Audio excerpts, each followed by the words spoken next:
Okay, dear students, very good evening to all of you. आज का topic है हमारा chapter number 12. We'll start with chapter number 12 today.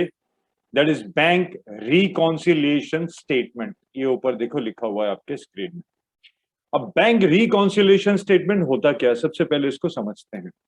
देखो, अभी तक हमने कैश बुक करा. जब आपने कैश बुक में एंट्री करा, आपने कैश कॉलम और बैंक कॉलम दो अलग अलग कॉलम्स बनाए थे कैश बुक में. Remember, there was two columns, cash column and bank column on the debit side, cash column and bank column on the credit side. Debit side में आप कौन सी चीजें लिखते थे कैश और बैंक में? डेबिट साइड में कैश बुक, हमारे पास कैश या बैंक बैंक में आता था.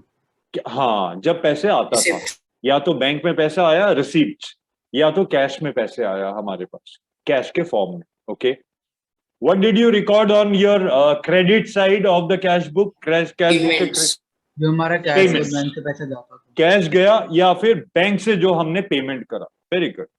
नाउ लिसन, अब जो इसमें होगा, हम यहां पे जब बैंक रिकॉन्सिलिएशन करोगे ना, आपको एक चीज ध्यान रखना है, कैश को भूल जाओ, सिर्फ बैंक कॉलम को याद रखना कैश बुक की.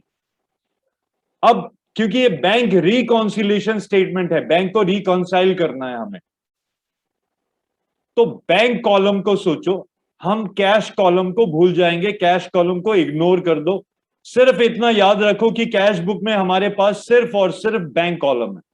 We don't have any cash column, we just have bank column. Just remember this thing. ऐसे सोच के हम रिकॉन्साइल करेंगे. अब बेसिकली बैंक रिकॉन्सिलिएशन स्टेटमेंट बनाने का हमारा पर्पस क्या है? देखो, जैसे अब जब आप मैं कैश बुक की बात कर रहा हूं, I am talking about only the bank column. तो इसके डेबिट, ये डेबिट साइड का बैंक कॉलम है, ये क्रेडिट साइड की बैंक कॉलम है. ये आपके स्क्रीन में देखना.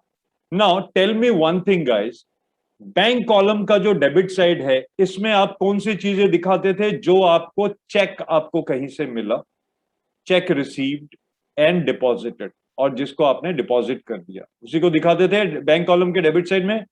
Yes sir. या फिर आप क्या करते थे जब आप कैश डिपॉजिट करते थे अपने बैंक में? ये सारी चीजें आप करते थे.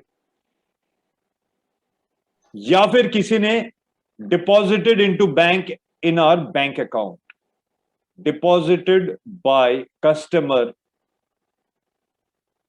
इन आवर बैंक अकाउंट, हमारे बैंक में डायरेक्टली कस्टमर ने पैसे जमा कर दिए.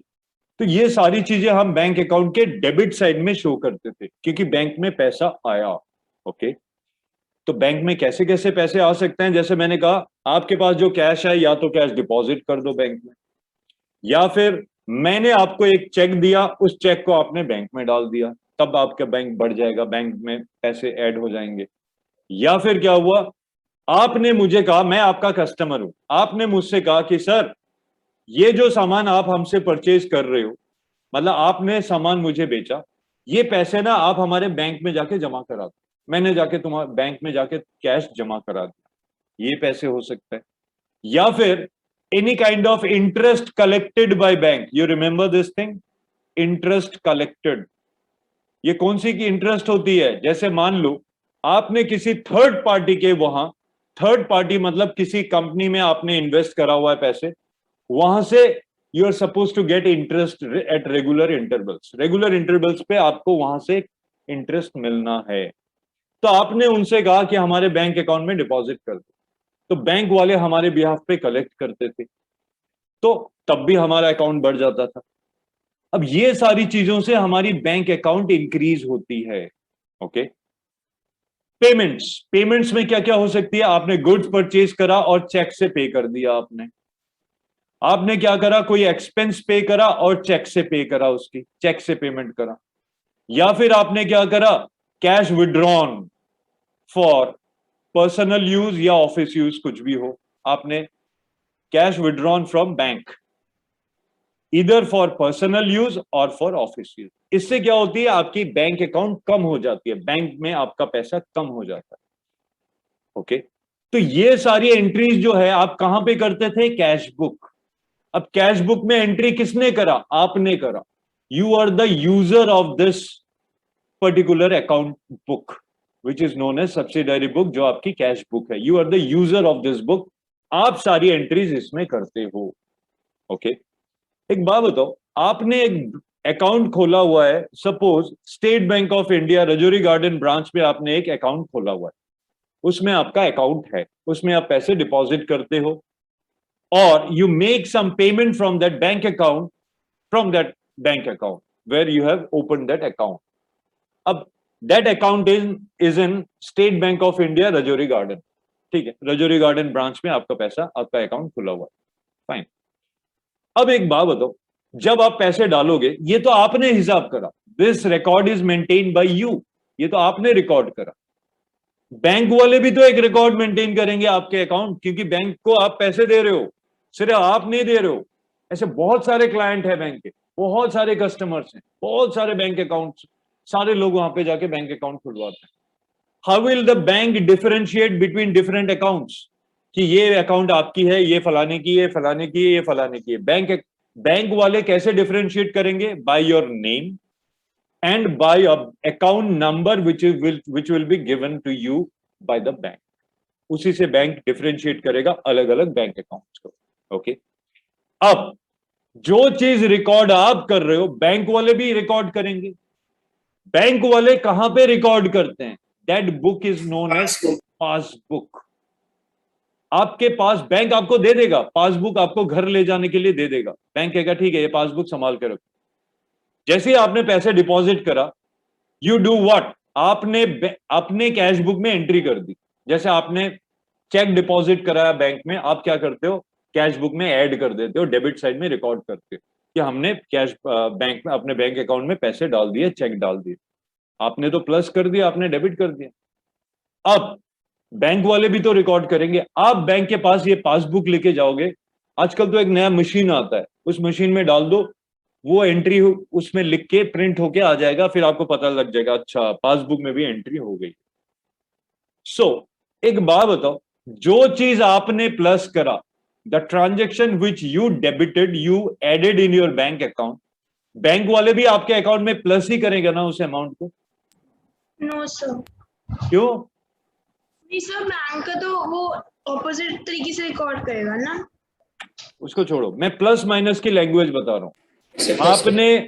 आपने अपने अकाउंट में ऐड कर दिया पैसे. पहले आपके पास 10,000 बैलेंस थे, आपने 2,000 का चेक और डाल दिया, तो आपने 12,000 दिखा दिया आपके बैंक अकाउंट में. तो बैंक वाले क्या करेंगे? वो भी तो प्लस ही करेंगे ना. 10,000 में वो भी 2,000 प्लस ही करेंगे आपको. Yes sir. ओके अब डेबिट क्रेडिट छोड़ दो, डेबिट क्रेडिट में बाद में आता हूं. मतलब जो चीज आपने प्लस करा, whatever you have added in your cash book, it should be added in the passbook as well. Is it true? सही कह रहा हूं मैं? Yes sir. सो अब जो है, इसका मतलब ये हुआ कि आपके पास जो रिकॉर्ड एक मेंटेन कर रहे हो, उसमें भी 2,000 रुपए प्लस होना चाहिए. बैंक वाले जो आपका रिकॉर्ड मेंटेन कर रहे हैं, आपके अकाउंट में बैंक के पास भी सेम अमाउंट प्लस होना चाहिए. इसका मतलब दोनों इक्वल होना चाहिए, दोनों के पैसे, क्योंकि सेम चीज आप भी मेंटेन कर रहे हो, अपने हिसाब से लिख रहे हो, बैंक वाले भी अपने हिसाब से लिख रहे हैं. आप भी अपने अकाउंट की एंट्री कर रहे हो, बैंक वाले क्या कर रहे हैं? वो भी आपके अकाउंट में एंट्री कर रहे हैं. So the amount should be equal ना, दोनों बुक में, पासबुक और cash book should be equal. Yes sir. Okay लेकिन कभी कभी ऐसा होता है कि ये जो है पासबुक में और कैश बुक में जो अमाउंट होती है, जो बैलेंस होती है, वो कभी कभी एग्री नहीं करता. They do not match. The total is different in the passbook as compare to the cash book. दोनों में अलग अलग टोटल आ जाता. पढ़ेंगे कॉजेस, पढ़ेंगे क्यों होता है ऐसा डिफरेंस. तो अब जो है, डिफरेंस होना नहीं चाहिए था, लेकिन फिर भी डिफरेंस हो गया. अब आपको क्या करना है? बैंक से एक स्टेटमेंट निकलवानी है, बैंक का पासबुक आपने चेक करना है, अपने कैश बुक को चेक करना है, फिर देखो डिफरेंस क्यों हो रहा है. ऐसा जरूर हुआ होगा कि आपने प्लस करा, बैंक ने नहीं करा, या बैंक ने प्लस करा, आप प्लस करना भूल गए. कुछ ना कुछ तो करा होगा, या तो बैंक वालों ने मिस्टेक करा या आपने मिस्टेक करा. There will be a mistake, there will be an error in either of these books. Either there will be an error in the passbook or there will be an error in the cash book. Human error है यार, कोई भी error कर सकता है। तो bank तब क्या होता है, पासबुक और कैश बुक की बैलेंस टैली नहीं करता, दे आर नॉट इक्वल। अब हमें क्या करना है, हर मंथ के एंड में पासबुक और कैश बुक को इक्वल करना पड़ता है।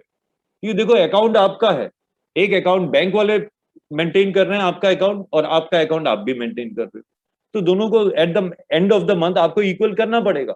वो एरर ढूंढना पड़ेगा आपको, ढूंढ के जहां पे गलती है वहां पे ठीक करना पड़ेगा आपको। वो जो आप एरर को ठीक करोगे, आप जो इक्वल करोगे, एक स्टेटमेंट बनाओगे, that statement is known as bank reconciliation statement. Is it okay? उसी स्टेटमेंट को हम कहते हैं बैंक रिकॉन्सिलेशन स्टेटमेंट। अब बैंक रिकॉन्सिलेशन स्टेटमेंट क्या होता है? It is a statement prepared by the holder. ये बैंक वाले नहीं बनाएंगे, आप बनाओगे। It is prepared by the holder of an account, you are the holder of an account, on a particular date, that is the end of the month। Her month के and में हम क्या करते हैं, पासबुक और bank के balance को, जो पासबुक के अकॉर्डिंग है और कैश बुक के अकॉर्डिंग जो बैलेंस है, दोनों को इक्वल करना होता है। रिकॉन्साइल करना कहते हैं उसको, रिकॉन्साइल करना है दोनों बुक्स, मतलब इक्वल करना है। तो to reconcile the bank balance as per cash book with the balance as per bank statement, bank statement भी कहते हैं या फिर बैंक की पासबुक भी कहते हैं इसको हम, showing the entries and causing differences between the two balances। और जहां पे आप ये रिकॉन्साइल स्टेटमेंट बनाओगे, दोनों को इक्वल करोगे, वहां पे आपको लिखना पड़ेगा कि कहां पे एरर था, और उस एरर को हमने इक्वल कर दिया, बराबर कर दिया हमने। That particular statement is known as bank reconciliation statement. Is it okay, guys? Clear है जो मैंने explain करा अभी? Any doubt? किसी को कोई डाउट है? इसका मतलब ये हुआ, देखो एक छोटी सी एग्जांपल देता हूं। जैसे आप लोग क्रिकेट मैच वगैरह खेलने जाते हो, राइट? आपके स्कूल का और दूसरे एक स्कूल का मैच है। अब जब आपके स्कोर, आपका जो स्कूल है, जब आपकी बैटिंग आएगी, आप एक स्कोर बुक में उसकी रिकॉर्ड मेंटेन करोगे कि हम कितना रन बना रहे हैं, कौन सा बैट्समैन ने कितना रन बनाया। आप एक स्कोर बुक में आप अपना सारे रन उसमें लिखोगे। एक बात बताओ, आप रन कम ज्यादा भी तो कर सकते हो, तो दूसरे वाले जो स्कूल के बच्चे हैं, वो जो नहीं खेल रहे हैं, ठीक है, एक्स्ट्रा में बैठे हुए हैं, वो लोग भी एक स्कोर बुक लेके बैठे, वो भी अपने रिकॉर्ड, आपका आपने कितना रन बनाया वो भी उसकी रिकॉर्ड करके देखो। फिर जैसे इनिंग्स खत्म होगी, आपकी बैटिंग खत्म हो जाएगी, सारे ओवर्स कंप्लीट हो जाएंगे, तो आपका जो रन आपने बनाया और आपके तरफ से जो अकाउंट मेंटेन, सॉरी, जो स्कोर बुक मेंटेन किया गया, उसमें टोटल रन जितना होगा और जो दूसरे स्कूल के बच्चों ने मेंटेन करा, उसमें जितना टोटल रन होगा, दोनों इक्वल होना चाहिए ना? Yes sir. अब अगर ये नहीं हुआ, सोचो क्या प्रॉब्लम होगी, मारपीट हो जाएगा दोनों स्कूलों में। है तूने रन बढ़ाया, है तूने रन ये नहीं लिखा, वो नहीं लिखा, इस तरह की कैओस मच जाएगा। तो यहाँ पे भी वही चीज है, यहाँ कैओस नहीं मचता, यहाँ एक हम क्या करते हैं, एक स्टेटमेंट बना लेते हैं, रिकॉन्साइल स्टेटमेंट बना लेते हैं। तब यहाँ पे भी क्या होगा, अगर लड़ाई होगी आप दोनों में, तब आप लोग एक दूसरे से डिस्कस करोगे, तूने इस ओवर में ये वाली रन लिखा ही नहीं, हमने एक चौका मारा था, तूने लिखा ही नहीं बाउंड्री, तो तब जाके वो उसको करेक्शन करेगा, फिर दोनों को इक्वल किया जाएगा। This is all about bank reconciliation statement. Is that understood, guys? Yes sir. Okay, good. अब देखो, ये तो हो गई बैंक रिकॉन्साइल स्टेटमेंट के बारे में मैंने आपको बताया।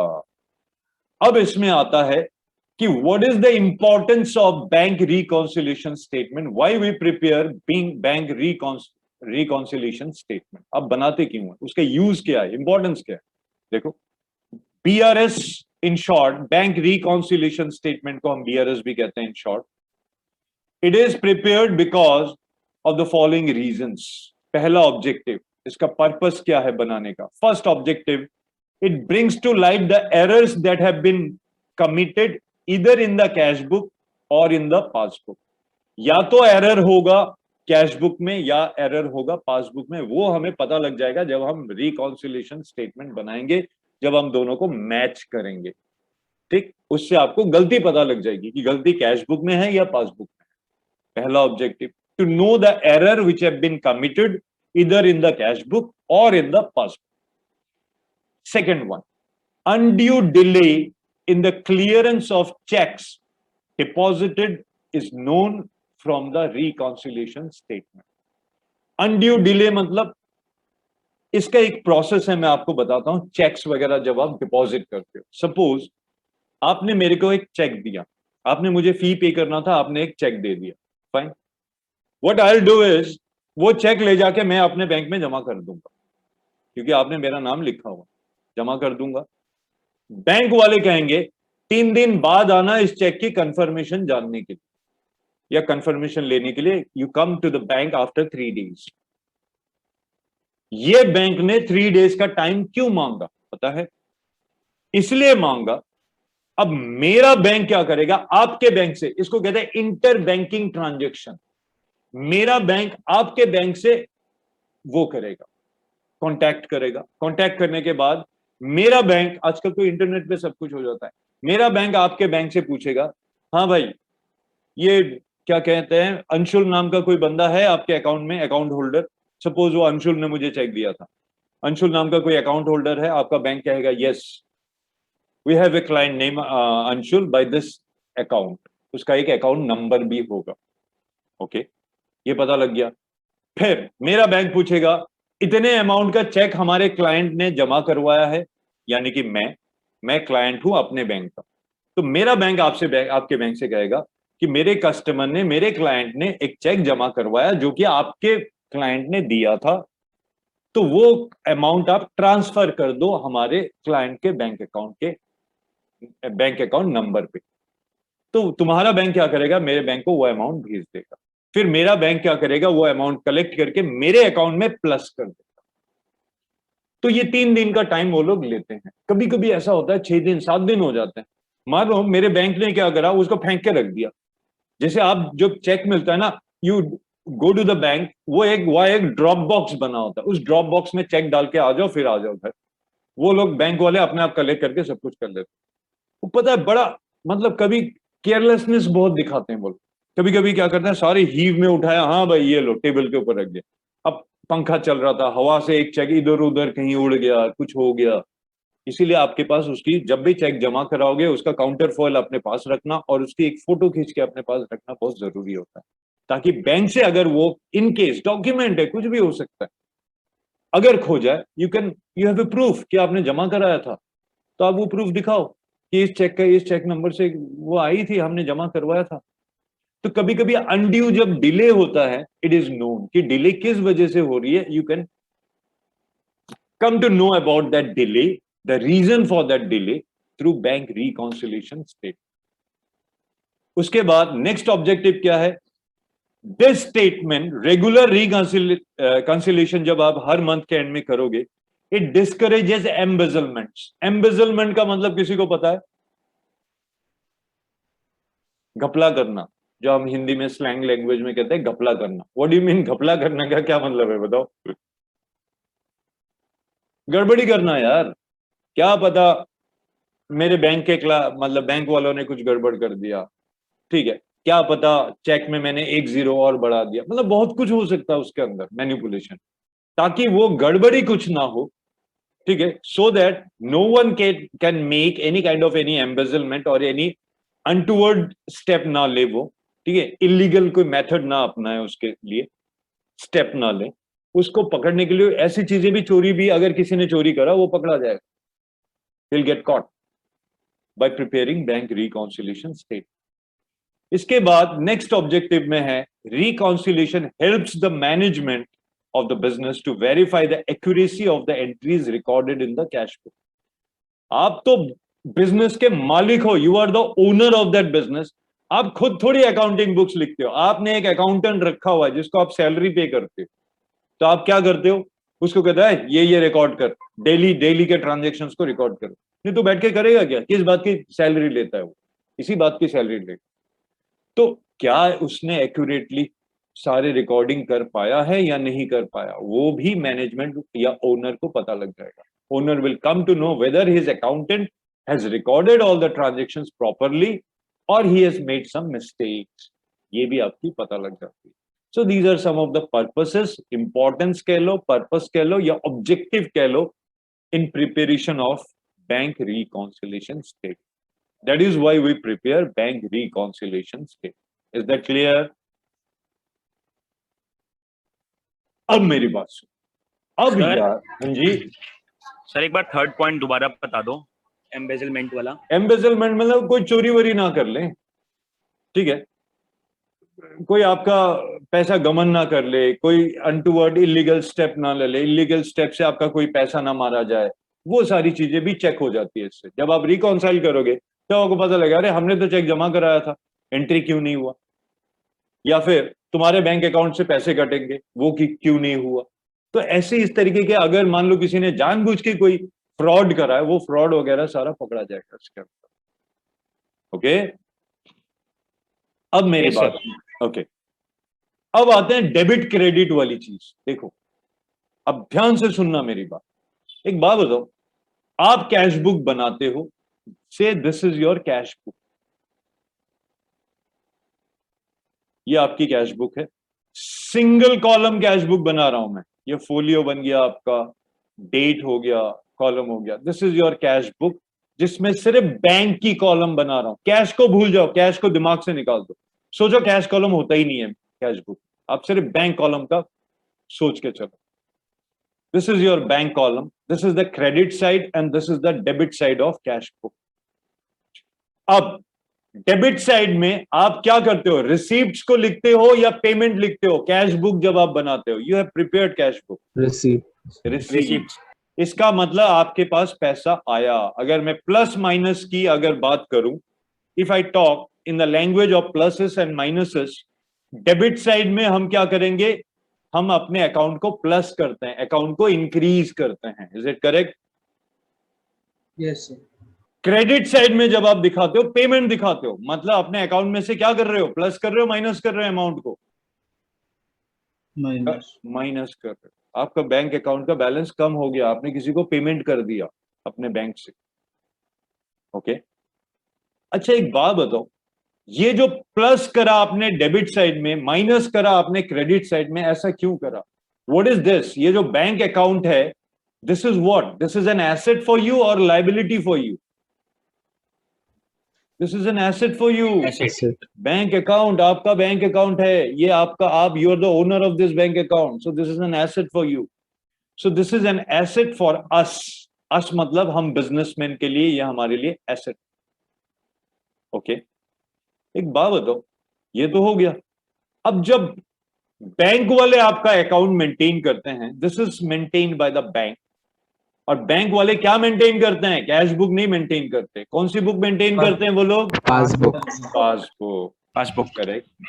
सो passbook is maintained by bank, cash book is maintained by us, ये हम लोग इसमें रिकॉर्ड करते हैं, इसको हम मेंटेन करते हैं, and passbook is maintained by bank, इसमें सारी चीजें बैंक रिकॉर्ड करता है। एक बात बताओ, बैंक के पास हमारा पैसा है, बैंक वाले हमसे पैसे लेते हैं और उसमें इकट्ठा करते हैं। Is this a liability for the bank और asset for the bank? Liability. Why is it a liability for the bank? Sir क्योंकि उन्हें वो वापस भी पे करना है, हमें मतलब वापस देना है। Exactly, because bank is not the owner of this money. जो भी पैसा आपका पड़ा हुआ है, आपने जमा करवाया, उस बैंक में जमा कराया, आपने डिपॉजिट कराया हुआ है, you are maintaining an account and you are depositing cash in that particular bank account. वो बैंक के लिए लायबिलिटी, आपका bank is not the owner, you are the owner. आपके लिए वो एसेट है क्योंकि आप मालिक हो इस पैसे का। लेकिन बैंक जो है, bank is not the owner, bank के लिए क्या है गाइस? लायबिलिटी है, क्योंकि बैंक के पास हमारा पैसा है, हम जब चाहेंगे बैंक से ये पैसे निकाल सकते हैं। Is it true? सही कह रहा हूं मैं? यस। Okay, yes sir. एक बात बताओ, लायबिलिटी जब बढ़ेगा, जब हम बैंक में पैसे जमा करवाएंगे, बैंक के पास और पैसे डालोगे, तो बैंक की लायबिलिटी बढ़ेगी या कम होगी?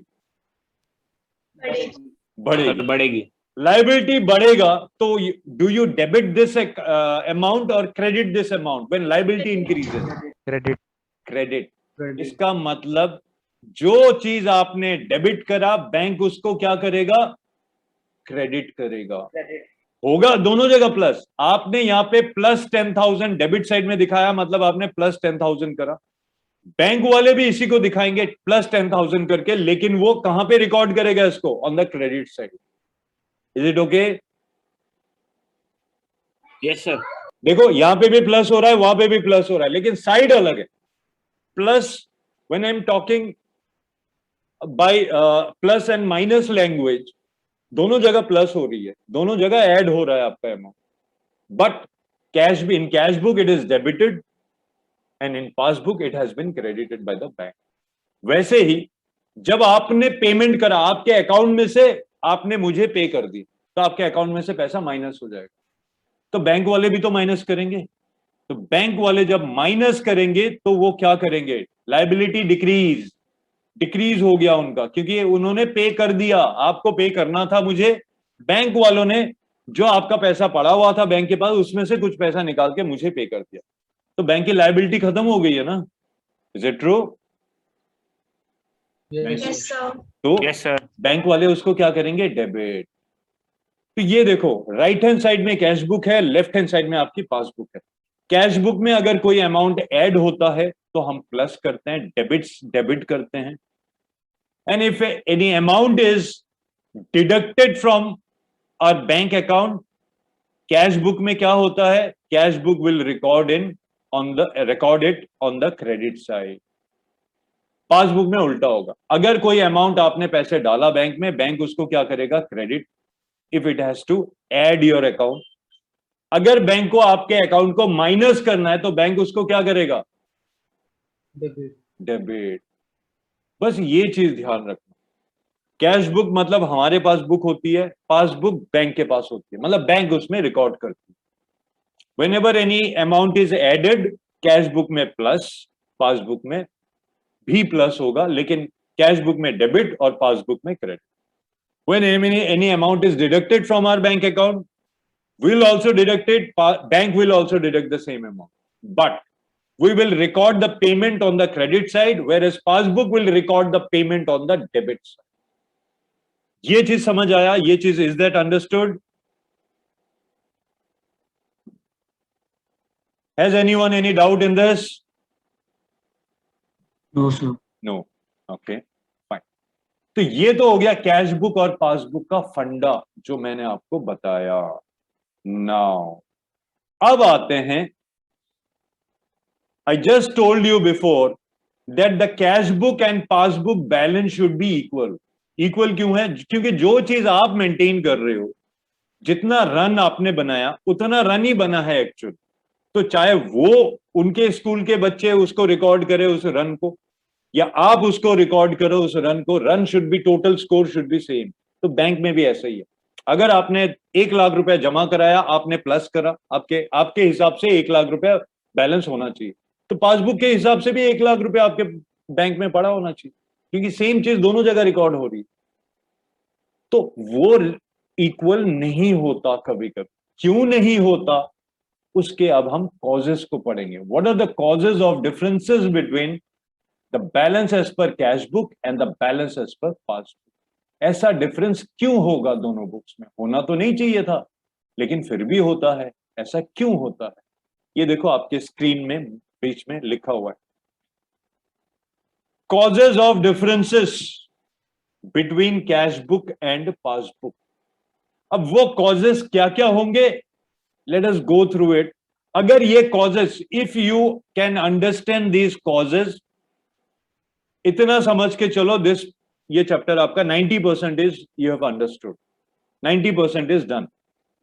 सो be very careful, and if you have any doubt, एकदम तुरंत मुझसे डाउट पूछना। It is very important for you guys. Let us do it. First cause ये कहता है चेक्स इशूड और ड्रॉन। इशू करना, ड्रॉ करना, इसका मतलब सेम है। लैंग्वेज भी थोड़ा ध्यान से पढ़ना। चेक इशू करना या चेक ड्रॉ करना, ड्रॉन करना या ड्रॉ करना, it means the same thing. आपने चेक इशू करा, एक बात बताओ, आपने चेक दिया या चेक आपको मिला? चेक इशूड, दिया। आपने मुझे एक चेक दे दिया, उसमें आपने क्या लिखा मिस्टर राजेश? अमाउंट लिख दिया 10,000, आपने मुझे पैसे देने थे, because you purchase some goods from me, you have to pay me, I am your creditor. So आपने you paid it by giving me a cheque, एक चेक आपने लिख दिया मेरे नाम का। जैसे ही आपने चेक मेरे नाम का लिखा, मैं तो वो चेक लेके आ गया अपने घर। आपने अपने अकाउंटेंट से क्या कहा कि इसकी एंट्री करो। What will accountant, your accountant do? Accountant के पास कौन सी बुक है, आपके पास कौन सी Cash बुक है? book. Cash book. अब कैश बुक में उसने प्लस कर देगा या माइनस कर देगा? वो सर प्लस कर देगा क्योंकि सर उसने सब अमाउंट ले दिया है। इससे सर करेक्ट माइनस कर दिया क्रेडिट साइड पे। सर माइनस करेगा सर। माइनस करेगा ना वो। एक बात बताओ, आपने मेरी बात एग्जाम्पल सुना नहीं है, ध्यान से सुनो। आपने मुझे एक चेक से पेमेंट करा, आपने अकाउंटेंट से कहा कि चेक की पेमेंट की एंट्री करो, तो आपका अकाउंटेंट आपके अकाउंट में से पैसे डिडक्ट करेगा या प्लस करेगा? प्लस करेगा। तो हैं? डिडक्ट योग दिए। आपने चेक इशू का क्या मतलब हुआ? इसके मीनिंग समझो। चेक इशूड है या फिर cheque drawn in favour of some other person, it means you have given a cheque to me. आप मुझे चेक क्यों दोगे? पेमेंट कर रहे हो ना आप मेरे को, आपने पैसे, तो आपने पेमेंट कर दिया। आपने अपने अकाउंटेंट से कहा इसकी एंट्री करो, make an entry for this cheque given to mister Rajesh. तो आपका अकाउंटेंट आपके अकाउंट में से, आपके बैंक में से पैसे माइनस करेगा प्लस करेगा? ये पूछना। माइनस करेगा। Minus. देखो मैंने लिखा हुआ है cash book minus, is it okay? ठीक है। Yes sir. लेकिन आपने चेक तो मुझे दे दिया। अब जब आप मुझे चेक देते हो ना, इस चेक की वैलिडिटी होती है 3 मंथ्स की। अब मैंने सोचा मेरा बैंक थोड़ा सा दूर है, मैं चेक लाके घर पे लाके रख दिया। मैंने सोचा यार अगले हफ्ते मैंने जाना है, I will go to the bank से नेक्स्ट वेडनेसडे और next Friday I will go to the bank, उस तरफ जाऊंगा, जमा करा दूंगा। 3 महीने की वैलिडिटी तो है इस चेक की। तो मैंने ये सोचा और चेक को बैंक क्या कहते हैं घर पे रख दिया। क्या मेरे बैंक को पता चलेगा ये चीज, या आपके बैंक को पता चलेगा ये चीज? No, sir. पता ही नहीं है। No sir. जब तक चेक जमा नहीं कराओगे बैंक को, how would the bank know कि any cheque has been deposited और any cheque has been issued? तो आपका जो कैश बुक में आपने क्या करा? माइनस कर दिया। लेकिन आपका पासबुक में क्या हुआ? कोई एंट्री हुआ? No. नो। No sir. इसका मतलब पासबुक में there is no entry, your passbook is 0। समझ आया ये चीज? पासबुक में कोई इफेक्ट नहीं हुआ, जबकि कैश बुक में आप ऑलरेडी क्या कर दिया आपने? कैश बुक में Minus. Minus. Suppose the amount was 10,000, आपके अकाउंटेंट ने deducted it from your cash book, क्योंकि आपने चेक दे दिया। आपने सोचा राजेश सर जाके बैंक में जमा करा देंगे, जब कराएंगे देखी जाएगी, हम तो माइनस कर ही देते हैं। You have deducted this money in your cash book, but I did not go to the bank to and deposited the same. अगर मैं डिपॉजिट कराता फिर क्या होता? मेरा बैंक आपके बैंक अकाउंट में से पैसे काट लेता, फिर आपका बैंक भी क्या करता? माइनस कर देता। लेकिन आपके बैंक को पता ही नहीं है इस बारे में कि कोई चेक डिपॉजिट भी हुआ है। सो योर बैंक पासबुक में कोई एंट्री नहीं हुआ, जबकि आप कैश बुक में -10,000 कर चुके हो। देखो डिफरेंस हो गया ना? कैश बुक आपका नीचे आ गया, माइनस हो गया, पासबुक आपका वहीं का वहीं है। Is it correct? सही कह रहा हूं मैं? Yes. This is one of the cause, the first cause. जब आप चेक देते हो लेकिन the cheque was not presented for payment, bank में वो चेक जमा नहीं हुआ, first cause. Next come to the next cause now. उसमें क्या लिखा हुआ है? पढ़ना है एक बार। What is written here? क्या है? देखो गाइस बताओ मुझे। Checks deposited into bank. अच्छा, चेक डिपॉजिटेड इनटू का बैंक का मतलब होता है चेक पेड इनटू बैंक, एक ही बात है। Cheque deposited into bank and cheque paid into bank are one and the same thing. देखो मैंने लिखा भी हुआ है, चेक डिपॉजिटेड और, ये और है, पेड इनटू बैंक। बैंक में आप अपने बैंक को पेमेंट थोड़ी करोगे अपने अकाउंट में, आप डिपॉजिट कराते हो या पेड इनटू बैंक, आपने चेक को पे कर दिया बैंक में, मतलब बैंक में डिपॉजिट कर दिया। सो ये लैंग्वेज बहुत ध्यान से सुनना है आपने। Deposited into bank and paid into bank, same thing, it means the same. जैसे ऊपर मैंने कहा था, cheque issued and cheque drawn are the same thing. Is that understood? Clear है ये चीज? Yes sir. Yes, Okay. sir.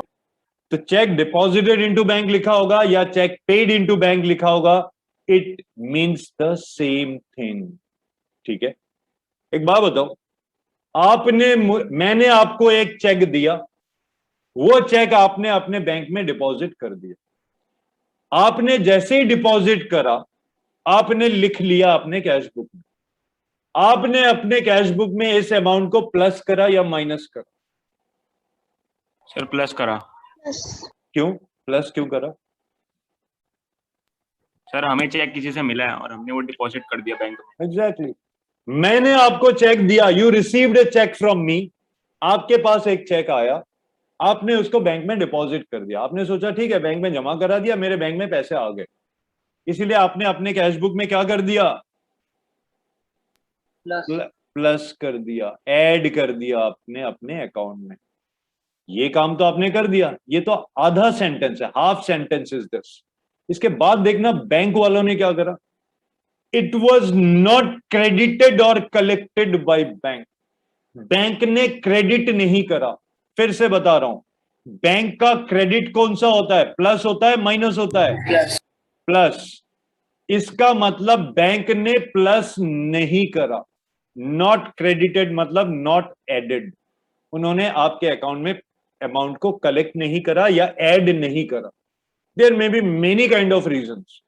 आपने जब चेक को जमा कराया, अभी बैंक वाले कहते हैं भैया अभी टाइम लगेगा, अभी इंटर बैंकिंग ट्रांजेक्शन होना है। जिस बैंक का चेक आप लेके आए हो, वो उस बैंक से हमने अभी इंटर बैंकिंग ट्रांजेक्शन उनसे पूछताछ करनी है, फिर वो बैंक डिपॉजिट ट्रांसफर करेगा हमारे बैंक के ब्रांच में, तब जाके हम आपके अकाउंट में एंट्री करेंगे। तो वो अभी तक वो ट्रांजेक्शन हुआ नहीं है। You have deposited, you have added your cash book, but in passbook there was no entry, क्योंकि पासबुक में एंट्री हुआ ही नहीं। पासबुक इज जीरो और आपने क्या करा? प्लस कर दिया।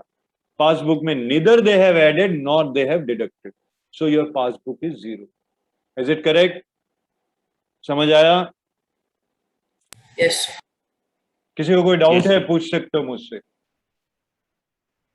Do not hesitate. If have any doubt, just ask me, please. कोई भी डाउट हो, you can ask me. Sir जैसे इसमें डिपॉजिटेड लिखा है तो हम किसी और के बैंक में भी तो ट्रांसफर कर सकते हैं नहीं ना? नहीं नहीं सर, वो डिपॉजिट नहीं।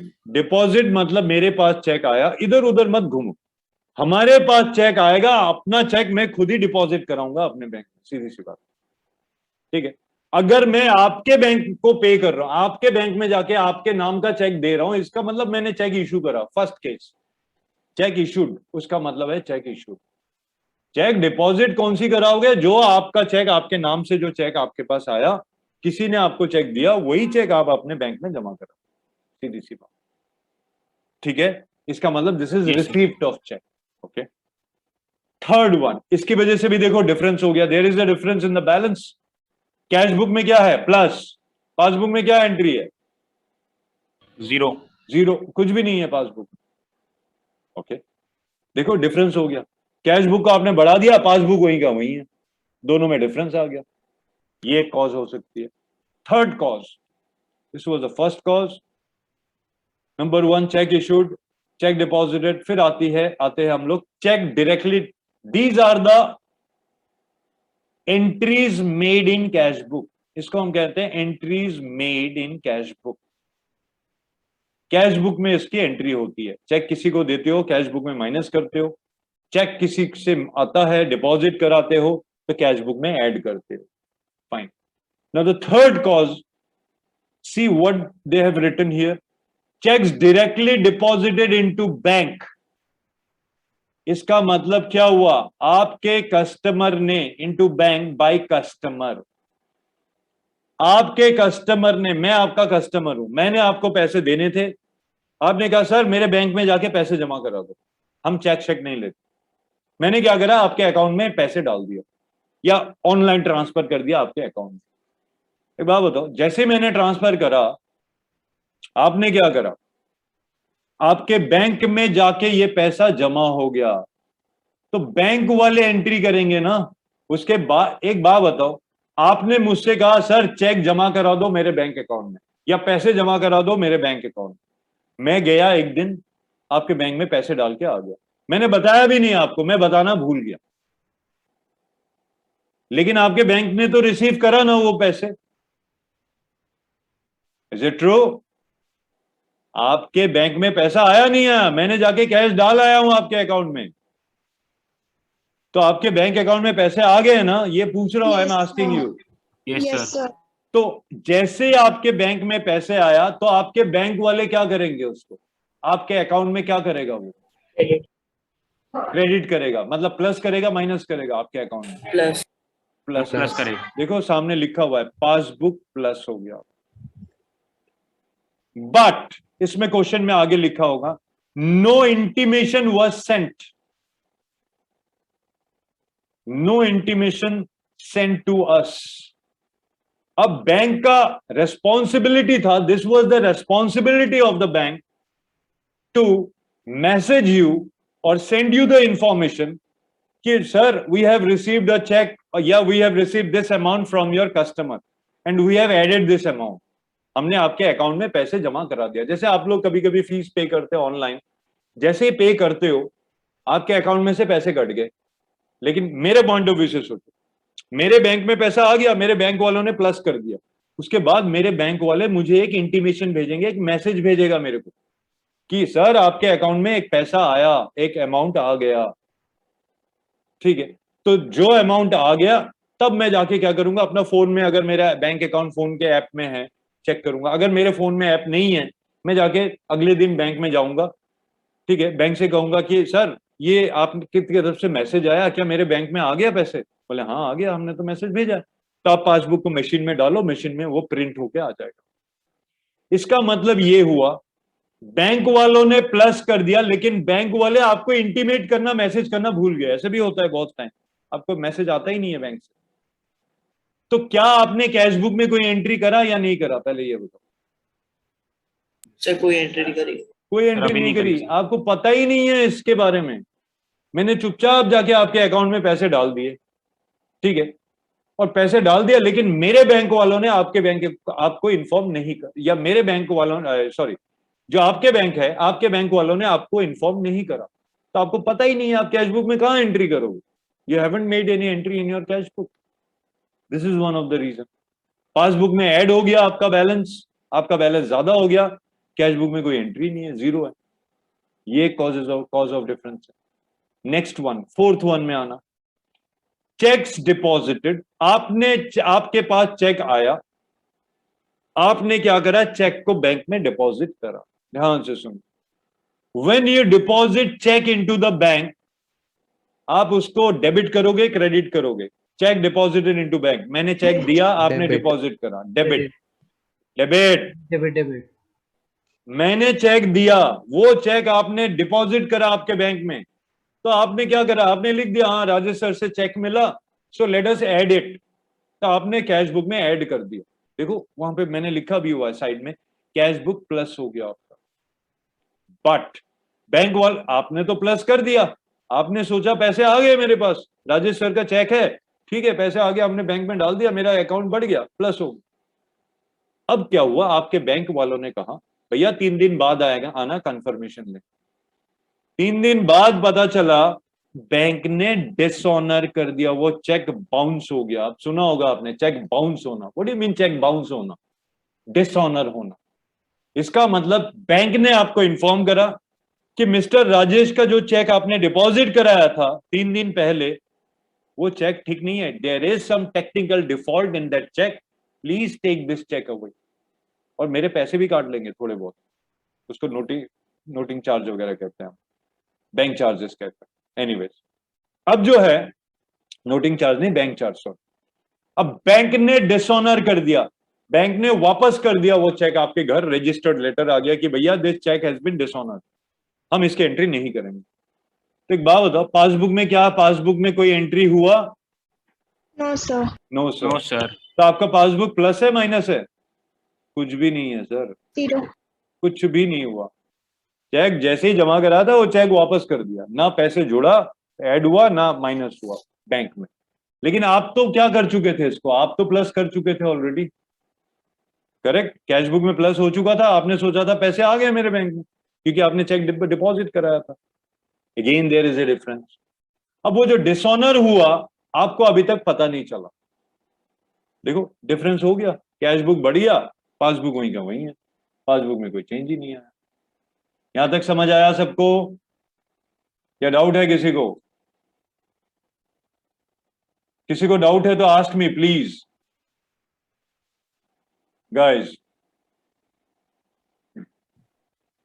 ओके, सर हम कैश बुक से माइनस नहीं कर देंगे इसको अब? वो तो बाद में, जो अब तक क्या करोगे फॉरगेट अबाउट। मैं सिर्फ रीजन कॉज बता रहा हूं कि डिफरेंस क्यों होता है कैश बुक और पासबुक में, उसका रीजन क्या है, उसका कॉज क्या है, सिर्फ वो बता रहा हूं कि इन केसेस में कैश बुक और पासबुक की बैलेंस अलग अलग डिफरेंट होता है। उसके बाद हम क्या करेंगे वो बात की बात है, उसको छोड़ो। हम रिकॉन्सिलेशन स्टेटमेंट नहीं बना रहे, we are just trying to get the points or trying to understand the reason why there is difference between cash book and passbook balance. ठीक है, क्लियर है? Yes sir. नेक्स्ट देखना reason, fifth one, it says what? Payment made by bank. Bank ने payment करा आपके behalf पे under a standing order which has not been recorded in the cash book. इसका मतलब समझो, स्टैंडिंग ऑर्डर का मतलब समझो। What do you mean bye standing order?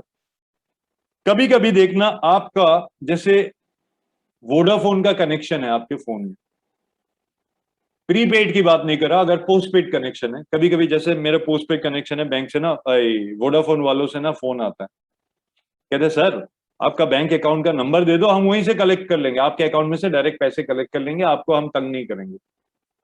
मैं कहता हूं नहीं नहीं कोई जरूरत नहीं है, मैं पे कर दूंगा आपको। बहुत लोग देते भी हैं extending order. Electricity bill pay करना, वोडाफोन के बिल पे करना, वाटर बिल पे करना, ये सारी चीजें मंथली बेसिस पे ये होता है।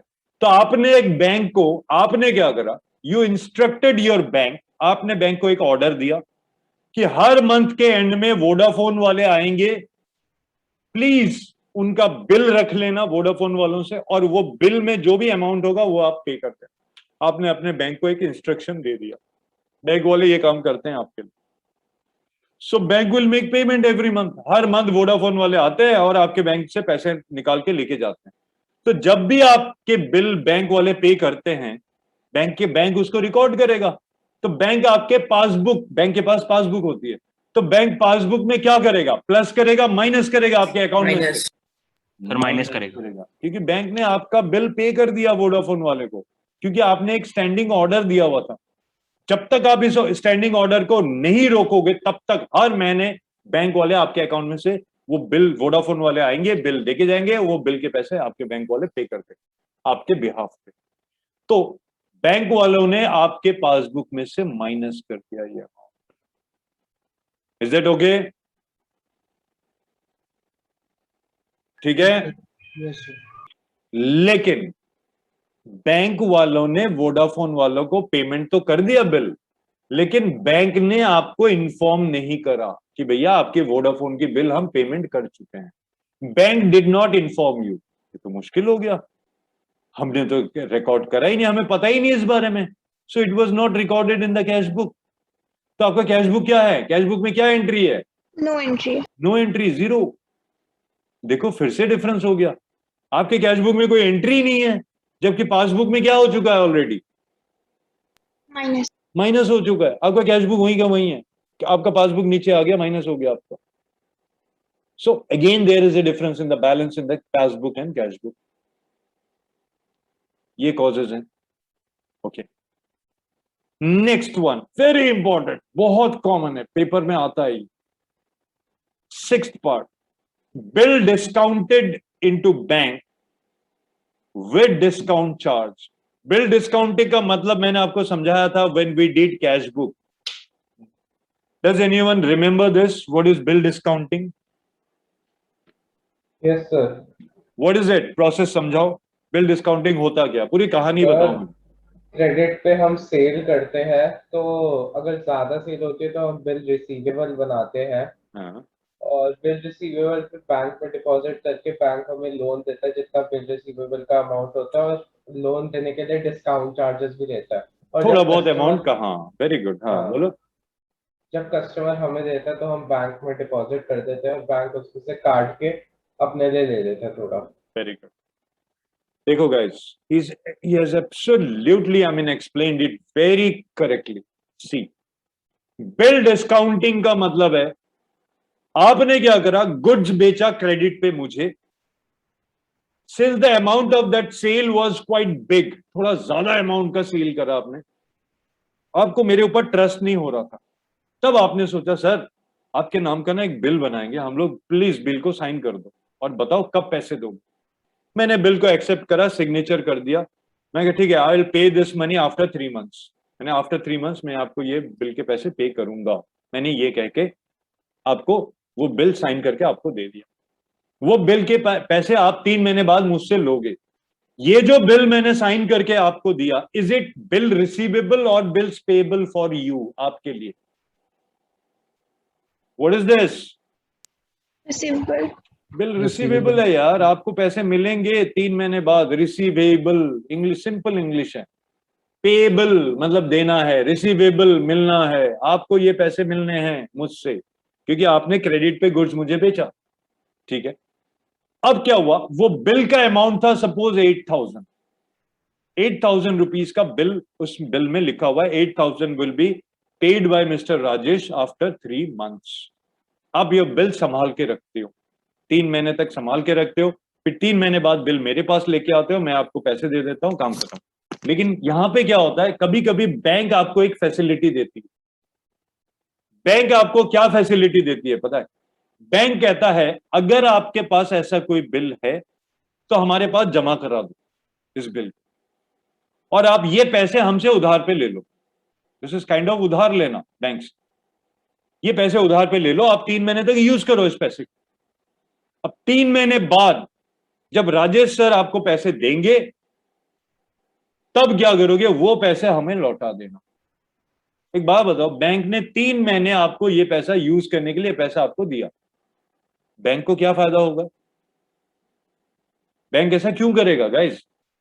जसकरण ने अभी एक्सप्लेन भी करा था थोड़ी देर पहले। बैंक ऐसा क्यों करेगा? Give me the reason. You have done it in cash book, you should know this, you know it's very bad, you should know this.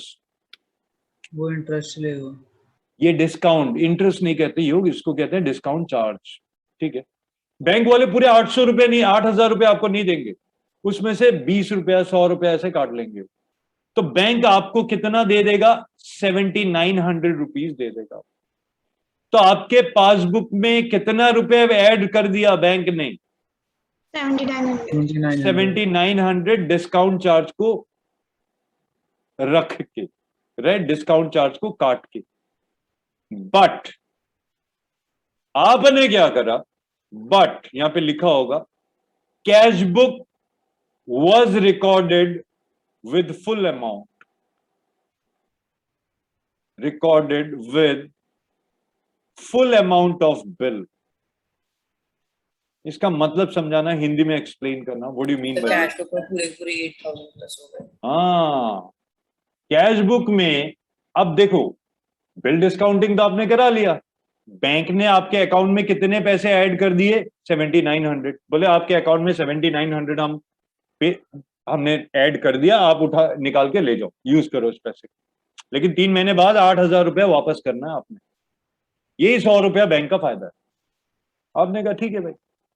अब क्या हुआ, आपने, आपके दिमाग से वो निकल गया कि आपको ये याद है कि बिल देके बैंक से आपने पैसे ले लिए, लेकिन आपको ये याद नहीं है कि बैंक ने थोड़ा सा अमाउंट काट लिया। आपने कैश बुक को कैसे रिकॉर्ड करा? What did you record in your cash book? Cash book was recorded with full amount of bill। मतलब कैश बुक में कितना प्लस कर दिया अमाउंट आपने? 8,000 प्लस कर दिया आपने। ये समझ आया आपको? Yes, sir. किसी को डाउट Yes, है sir. इसमें? Anyone has any doubt in this particular transaction? No, sir. इसका मतलब देखो फिर से डिफरेंस हो गया। कितने का डिफरेंस है दोनों बुक में, देखना एक बार। 100. 100 रुपीज का। पासबुक में प्लस हुआ 7900, आपको भी 7900 करना चाहिए था, लेकिन आपने गलती कर दी, आपने 8000 प्लस कर दिया। So there is an error of difference of 100 rupees. Is it okay? Okay, sir. Okay, next one, 7th part में आना। 7th difference, bank charges. What do you mean by bank charges या interest on overdraft? इनका मतलब क्या होता है? Bank वाले क्या करते हैं? ये जो बैंक इतना सारा काम आपके बिहाफ पे करता है कि भैया स्टैंडिंग ऑर्डर, बिल पे कर रहा है, बैंक आपको बिल डिस्काउंटिंग, चलो बिल डिस्काउंटिंग का तो डिस्काउंट चार्ज उसने लग लिया, बहुत सारे ऐसे काम करते हैं बैंक आपके बिहाफ पे। उसके लिए बैंक क्या करेगा? एक चार्ज लेता है आपसे। तो बैंक हमेशा आपसे मंथली एक चार्ज आपका कटता है आपके अकाउंट में से। या आपका अगर ओवरड्राफ्ट हो गया बैंक में माइनस बैलेंस हो गया, बैंक उस पर इंटरेस्ट भी लेता है आपसे। तो बैंक वाले क्या करेंगे? आपके अकाउंट में से पैसे काट लेंगे। बैंक ये नहीं कहेगा फोन करके भैया आपका चार्ज आपने पे करना है, आके कैश दे दो ना। बैंक के पास तो आपका अकाउंट है, आपका पैसा पड़ा हुआ है बैंक के पास। बैंक क्या करेगा? आपके अकाउंट में से पैसे काट लेगा। लेकिन intimation was not send to us, हमारे पास कोई इंटीमेशन नहीं आया कि बैंक ने चार्ज लिया। इसकी तो इंटीमेशन कभी कभी आता भी नहीं है। Intimation not received, bank has not informed us about it. तो देखो कैश बुक में तो कोई एंट्री नहीं करा, आपको पता ही नहीं है कि बैंक ने कोई इंटरेस्ट भी लिया, कोई चार्ज लिया आपसे, you don't know about it. लेकिन बैंक ने तो माइनस कर दिया, आपके बैंक अकाउंट में पैसे कम हो गए, कैश बुक वहीं का वहीं है। Is this understood? Clear है? Yes, sir. Yes. Okay. Come to the next one, guys. Interest allowed by bank. देखना ऊपर है चार्जेस लिखा हुआ है, ये मैंने भी अभी भी कराया था आपको। Interest allowed by bank cash book में, किसी ने डाउट भी पूछा था। इंटरेस्ट अलाउड बाय बैंक, इसका मतलब बैंक ने हमारे अकाउंट में प्लस करा या माइनस करा? प्लस प्लस करा। बैंक ने हमें इंटरेस्ट दिया, मतलब बैंक ने हमारे अकाउंट में प्लस करा, हमारे अकाउंट को प्लस कर दिया। लेकिन कैश बुक में जीरो अमाउंट है, कैश बुक में हमें पता ही नहीं है इसके बारे में, कोई खबर ही नहीं मिला हमारे। तो देखो कैश बुक वहीं का वहीं है, पासबुक आपका बढ़ गया बैलेंस। ये वन ऑफ द कॉजेज है। So these are 8 main causes. इसके नीचे जो मैं आपको लिख के दिखाया ना, अंडरकास्ट ओवरकास्ट, इसकी हमें क्वेश्चन को, हमें एग्जाम्पल लेके क्वेश्चन को करना पड़ेगा, तभी आप अंडरकास्ट या ओवरकास्ट को आप समझ सकते हो। Is that clear? Yes, sir. Yes, sir. Okay, ये होती है। और लास्ट वाला एक 13, बस 1 minute. Bill retired by bank. Retired मतलब पेड, वही चीज है। बैंक के पास कोई वोडाफोन वाले आए कि भैया पेमेंट कर दो, उन्होंने तो कहा हुआ है आपको पेमेंट करने के लिए। अब बैंक ने क्या करा? रिटायर कर दिया, बिल की पेमेंट कर दी। अब क्या हुआ? वोडाफोन वालों ने ना एक नया स्कीम निकाला, कोई डिस्काउंट दे दिया आपको। अब वोडाफोन का बिल हर महीने आपका एक फिक्स्ड अमाउंट आता है, मान लो 6000 रुपए। अब वोडाफोन वालों ने डिस्काउंट दे दिया, इसमें से 60 रुपए का डिस्काउंट दे दिया। तो आपके बैंक अकाउंट ने कितना पेमेंट करा आपके बिहाफ पे? 5940, 40 माइनस हो गया। लेकिन the discount, under discount recorded with full amount in cash book. आपने गलती से क्या करा? कैश बुक में क्या लिख दिया आपने? Full amount. फुल अमाउंट लिख दिया। आपने पूरा का पूरा 6000 माइनस कर दिया कैश बुक में। ये लैंग्वेज से पता लग गया मेरे को कि कैश बुक में फुल अमाउंट रिकॉर्ड कर दिया, मतलब माइनस कर दिया। देखो फिर से डिफरेंस हो गया। पासबुक में माइनस हुआ 5940, कैश बुक में माइनस हुआ पूरा 6000। कैश बुक में ज्यादा माइनस हो गया, पासबुक में 60 रुपया कम माइनस हुआ, 60 रुपीज का डिफरेंस है अभी। So these are some of the causes of differences between cash book balance and passbook balance.